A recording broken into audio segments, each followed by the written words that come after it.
പിന്നെ വണ്ടി എന്റെ ഫാമിലി ആയിട്ട് ഞാൻ എന്റെ ഉമ്മയും അനിയത്തിയും പോകുന്ന സമയത്ത് രണ്ടുപേര് ബൈക്കിൽ വന്നിട്ട് അടിച്ച് ഫ്രണ്ട്. ഉമ്മയും അനിയത്തിയും മാത്രമാണ് വണ്ടിയിലുണ്ടായിരുന്നത്, ബ്രോയും വണ്ടി ഞാനും വണ്ടിയിലുണ്ടായിരുന്നു. അപ്പൊ ഡ്രൈവ് ചെയ്യണ സമയത്ത് ആരോ വന്ന് ബാക്കിൽ നിന്ന് വന്നു. പിന്നെ ഞാൻ കൈ മനസ്സിലായിട്ട് വന്നേ വണ്ടിയെല്ലാം. അതെ അതെ ഒരു ഫ്രണ്ട് ഒന്ന് കൈ കാണിച്ചു. അപ്പൊ ഞാൻ വിചാരിച്ചു ഞാൻ ഇന്നെ അറിയുന്ന ആരെങ്കിലും ആവുന്ന വിചാരിച്ചു. നാട്ടിലല്ല, ഞാൻ ഉമ്മയുടെ വീട്ടിലേക്ക് പോകുന്നു. അപ്പൊ ഞാൻ വിചാരിച്ചു അറിയുന്ന ആരെങ്കിലും ആവുന്ന വിചാരിച്ചിട്ട് ഞാന് പിന്നെ സൈഡാക്കി കൊടുത്തു.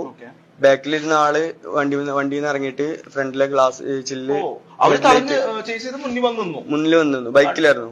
ഒരാൾ ഇറങ്ങി വന്നപ്പോ ഹെൽമെറ്റ് ഇട്ടുണ്ടായിരുന്നു. രണ്ടുപേരും ഹെൽമെറ്റ് ഇട്ടുണ്ട്. രണ്ടുപേരും ഹെൽമെറ്റ് ഉണ്ടായിരുന്നു.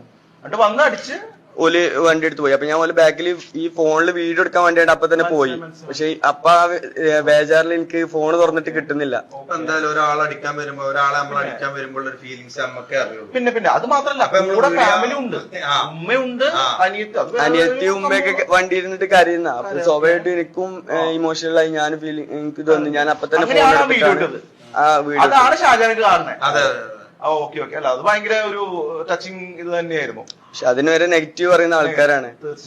ഞാൻ എന്തൊക്കെ പറയട്ടെ, എന്നെ പല രീതിയിലും എന്നെ അടിച്ചമർത്താൻ നോക്കിയ സിറ്റുവേഷൻ ആണ്.